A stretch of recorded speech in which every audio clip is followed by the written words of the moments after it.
Hello aspirants, welcome to India for IAS Daily Answer Writing Practice Day 28 ನ video discussion ನಿಮ್ಮೆಲ್ಲರಿಗೂ ಸ್ವಾಗತ. ನಾನು Shivalingaiah. So ನಿಮಗೆ ಡೇ 28 ಗೆ ಕೊಟ್ಟಂತಹ ಪ್ರಶ್ನೆ ಬಂದು write a short note on below topics Pareto chart ಅಥವಾ ಫಿಶ್ ಬೋನ್ ಡಯಾಗ್ರಾಮ್ ಅಂತ. ಕನ್ನಡದಲ್ಲಿ ಈ ಕೆಳಗಿನ ವಿಷಯಗಳ ಬಗ್ಗೆ ಕಿರು ಟಿಪ್ಪಣಿ ಬರೆಯಿರಿ. ಎ ಬಂದು ಪೆರೋಟೋ ಚಾರ್ಟ್, ಬಿ ಬಂದು ಫಿಶ್ ಬೋನ್ ರೇಖಾಚಿತ್ರ ಅಂತ. ಸೊ ಇವೆರಡರ ಬಗ್ಗೆ ನೀವು usually that right A note on ಅಂತ ಕೇಳಿರೋದ್ರಿಂದ ಜಸ್ಟ್ ಒಂದು ನೋಟ್ ಟಿಪ್ಪಣಿಯನ್ನ ಬರೀತೀರಾ. ಇಲ್ಲಿ ಯಾವುದೇ ರೀತಿಯಂತ ವಿಶ್ಲೇಷಣೆ, ಚರ್ಚೆ ಅಥವಾ ವಿಷಾದೀಕರಿಸಿ ಈ ರೀತಿ ಏನು ಪದವನ್ನು ಬಳಸಲಾಗಿಲ್ಲ. ಕೇವಲ ವಿಷಯದ ಬಗ್ಗೆ ನೀವು ಒಂದು ಟಿಪ್ಪಣಿಯನ್ನ ಬರೆಯುವಂಥದ್ದು. ಆನ್ಸರ್ ನಲ್ಲಿ ನೋಡ್ತಾ ಬಂದಾಗ ಅಥವಾ ಈಗ ಅಪ್ರೋಚ್ ಅನ್ನ ನೋಡ್ತಾ ಬಂದಾಗ ಫಸ್ಟ್ ಪೆರೋಟೋ ಚಾರ್ಟ್ ಅಂದ್ರೆ ಏನು? ಯೂಶಲಿ ಪೆರೋಟೋ ಚಾರ್ಟ್ ಅನ್ನುವಂಥದ್ದು ನಾವು ಮಾಡುವಂತಹ ದೋಷಗಳ ಅಥವಾ ಒಂದು ನಿರ್ಧಾರದ ದೋಷಗಳ ಆವರ್ತನ ಮತ್ತು ಅವುಗಳ ಒಂದು ಸಂಚಿತ ಪ್ರಭಾವವನ್ನು ಸೂಚಿಸುವಂತಹ ಶಾಖೆಯೇ ಪೆರೋಟೋ ಚಾರ್ಟ್ ಅಂತ ಬರೆಯುವಂಥದ್ದು. ಸೊ ಅದಾದ್ಮೇಲೆ ಅದ್ರದ್ದು ಏನು ಇಂಪಾರ್ಟೆಂಟ್ ಅಥವಾ ಹೇಗೆ ಅನ್ನೋದನ್ನ ನೀವು ಇಂಟ್ರೊಡಕ್ಷನ್, ದೆನ್ ಅದನ್ನ ಯೂಶಲಿ ಹೇಗೆ ಅಪ್ಲೈ ಮಾಡ್ತೀವಿ ಅಂದ್ರೆ ಫ್ರೀಕ್ವೆನ್ಸಿ ಅಂಡ್ ಕಮ್ಯುನಿಕೇಟಿವ್ ಅಥವಾ ಕ್ಯುಮ್ಯುಲೇಟಿವ್ ಅಂತ ಕರಿತೀವಿ. ಈ ರೀತಿಯಾಗಿ ಒಂದು ಪೆರೋಟೋ ಚಾರ್ಟ್ ಅಂದ್ರೆ ಹೇಗೆ, ಸೊ ಹೇಗೆ ವರ್ಕ್ ಆಗುತ್ತೆ ಅಂತ ಬೇಸಿಕ್ ಆಗಿ ಒಂದು ಚಾರ್ಟ್. ದೆನ್ ಪೆರೋಟೋ ಚಾರ್ಟ್ ಬಗ್ಗೆ ಬೇಸಿಕ್ ಆಗಿ ಒಂದಿಷ್ಟು ಅಂಶಗಳು ಏನೇನಿದೆ ಟಿಪ್ಪಣಿ ಕೇಳಿರೋದ್ರಿಂದಾಗಿ ಅದಕ್ಕೆ ಸಂಬಂಧಪಟ್ಟಂತಹ ಮಾಹಿತಿಯನ್ನ, ಸೊ ಯೂಶಲಿ ಸಾಮಾನ್ಯವಾಗಿ ಬಾರ್ಗಳು ಮತ್ತು ಲೈನ್ ಗ್ರಾಫ್ಗಳ ಎರಡನ್ನೂ ಹೊಂದಿರುವಂತಹ ಒಂದು ಬಾರ್ ಚಾರ್ಟ್ ಆಗಿರುತ್ತೆ.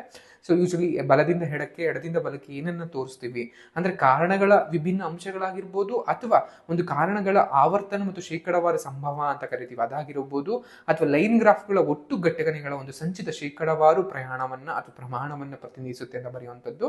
ಸೊ ಯೂಶಲಿ ಇಲ್ಲಿ ಕಾರಣವಾಗುವಂತಹ ಪ್ರಮುಖ ಕೆಲವು ಅಂಶಗಳು ಯಾವ್ಯಾವು, ಅವುಗಳ ಕಾರಣಗಳ ಒಂದು ದೃಶ್ಯ ಪ್ರಾತಿನಿಧ್ಯವನ್ನು ಒದಗಿಸುವಂಥದ್ದು, ಇವನ್ನ ನೀವು ಬರೆಯುವಂಥದ್ದನ್ನ. ಅಂಡ್ ಉಪಸಂಹಾರದಲ್ಲೂ ಕೂಡ ಪೆರೋಟೋ ಚಾರ್ಟ್ ನ ಕೆಳಗಡೆ ಹೇಗೆ ಅಂದ್ರೆ ಪೆರೋಟೋ ಚಾರ್ಟ್ ಅಂದ್ರೆ ಏನು ಅಂತ ಹೇಗೆ ಅನ್ನೋದ್ರ ಬಗ್ಗೆ ಬರೆದಿದ್ರೆ ಕೊನೆಯದಾಗಿ ಅದು ಹೇಗೆ ಉಪಕಾರಿಯಾಗಿರುತ್ತೆ ಇನ್ನು ಪಬ್ಲಿಕ್ ಅಡ್ಮಿನಿಸ್ಟ್ರೇಷನ್ ಅಲ್ಲಿ ಅನ್ನೋದನ್ನ ನೀವು ಕೂಡ ಅನ್ನುವಂಥದ್ದು. ಇನ್ನು ಫಿಶ್ ಬೋನ್ ರೇಖಾಚಿತ್ರ ಬಂದಾಗ ಕಾರಣ ಮತ್ತು ಪರಿಣಾಮದ ರೇಖಾಚಿತ್ರ ಅಂತಲೂ ಕೂಡ ನಾವು ಇದನ್ನ ಕರಿತಾ ಬರ್ತೀವಿ. So like reason and effects ಅಂತ ಅಂದ್ರೆ ಕಾರಣ ಮತ್ತು ಪರಿಣಾಮದ ರೇಖಾಚಿತ್ರ ಅಂತ ಕರಿತಾ ಬರ್ತೀವಿ. ಅಂದ್ರೆ ರೇಖಾಚಿತ್ರ ಸಮಸ್ಯೆಯ ಮೂಲ ಕಾರಣಗಳನ್ನ ಗುರುತಿಸಲು ಬಳಸುವಂತಹ ಒಂದು ದೃಶ್ಯ ಸಾಧನವಾಗಿದೆ ಅಂತ ಯೂಶಲಿ ನೀವು ಅದನ್ನ ಡೆಫಿನೇಷನ್ ಅನ್ನ ಬರೆದು ಹೇಗೆ ವರ್ಕ್ ಆಗುತ್ತೆ ಸಾಧ್ಯವಾದ್ರೆ ಒಂದು ಡಯಾಗ್ರಾಮ್ ಅನ್ನ ಹಾಕುವಂಥದ್ದು. ಅಂದ್ರೆ ಫಿಶ್ ಬೋನ್ ಚಾರ್ಟ್ ಅಂದ್ರೆ ಹೇಗೆ ವರ್ಕ್ ಆಗುತ್ತೆ, ವಾಟ್ ಆರ್ ದ ಫಾಲಮ್ ಅಥವಾ ಏನು ಅಂತ ನೀವು ಇಲ್ಲಿ ಹೆಡ್ಡಿಂಗ್ ಅನ್ನ ಕೊಟ್ಟು ದೆನ್ ಅದ್ರ ಕೆಳಗಡೆ ಏನು ವಾಟ್ ಆರ್ ದ ಮೆಥಡ್ಸ್ ಏನು, ಮೆಷಿನ್ಸ್ ಏನು, ಲೈಕ್ ಹೇಗೆ ಏನು ಅಂತ ಬರಿತಾ ಬರ್ತೀರಾ. ಸೊ ಇದನ್ನ ನೀವು ಯೂಶಲಿ ಒಂದು ಚಾರ್ಟ್ ಅನ್ನ ಹಾಕಿದಾಗ ಈ ರೀತಿಯಾಗಿ ವರ್ಕ್ ಆಗುತ್ತೆ ಅಂತ ಇರುತ್ತೆ. ಅಂಡ್ ಒಂದು ರೇಖಾಚಿತ್ರವನ್ನ ಅಥವಾ ಫಿಶ್ ಬೋನ್ ರೇಖಾಚಿತ್ರವನ್ನ ತಯಾರಿಸೋದಿಕ್ಕೆ ಇರುವಂತಹ ಹಂತಗಳು ಯಾವ್ಯಾವ, ವಾಟ್ ಆರ್ ದ ಸ್ಟೇಜಸ್ ಅಂತ ನೀವು ಒಂದು ಹೆಡ್ಡಿಂಗ್ ಅನ್ನ ಹಾಕೊಂಡು ಸೊ ಅಲ್ಲಿ ಸಮಸ್ಯೆಗಳನ್ನು ಗುರುತಿಸುವಂತದ್ದಾಗಿರ್ಬೋದು ಅಥವಾ ಸಂಭಾವ್ಯ ಕಾರಣಗಳನ್ನ ಒಂದು ಕಡೆ ವರ್ಗ ಮಾಡೋದಾಗಿರ್ಬೋದು. And what are the reasons, ಬುದ್ಧಿಮತ್ತೆ ಕಾರಣಗಳು, ಅಂಡ್ ಕಾರಣಗಳನ್ನ ವಿಶ್ಲೇಷಿಸಿ ಅವರಲ್ಲಿ ಯಾವುದಕ್ಕೆ ಆದ್ಯತೆಯನ್ನು ಕೊಡಬೇಕು, ಪ್ರಿಫರೆನ್ಸ್ ಅನ್ನ ಕೊಡಬೇಕು ಅಂತ ಬರಿತಾ ಬರ್ತೀರಾ. ದೆನ್ ಕೊನೆಯದಾಗಿ ವಾಟ್ ಆರ್ ದ ರೀಸನ್ ಅಥವಾ what are the actions I have to take, ಯಾವ ಕ್ರಮಗಳನ್ನು ತೆಗೆದುಕೊಳ್ಳಬೇಕು ಅಂತ ಬರೆದು ಎಂಡ್ ಮಾಡ್ತಾ ಬರ್ತೀರಾ.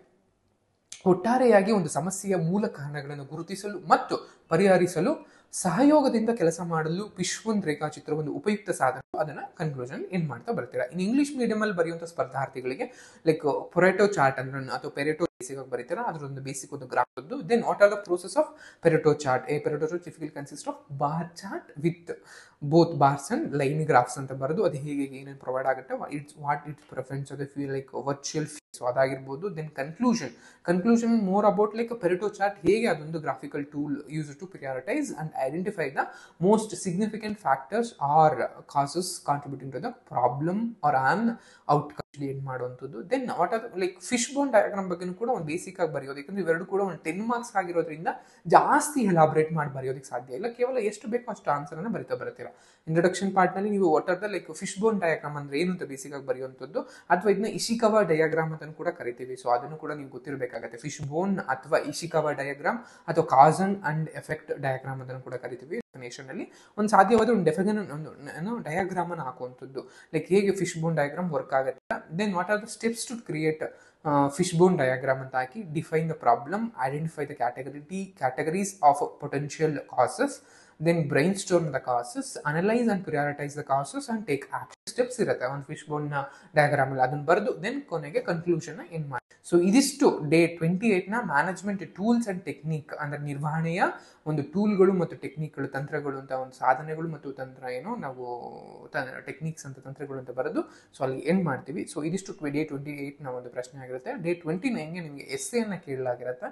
ಸೊ ಇದಿಷ್ಟು ಡೇ 28 ನ ಒಂದು ವಿಡಿಯೋ ಡಿಸ್ಕಷನ್ ಆಗಿರುತ್ತೆ. ಸೊ ವಿಡಿಯೋ ನಿಮಗೆ ಎಂಡ್ ಮಾಡ್ತಾ ಇದ್ದೀನಿ. Thank you.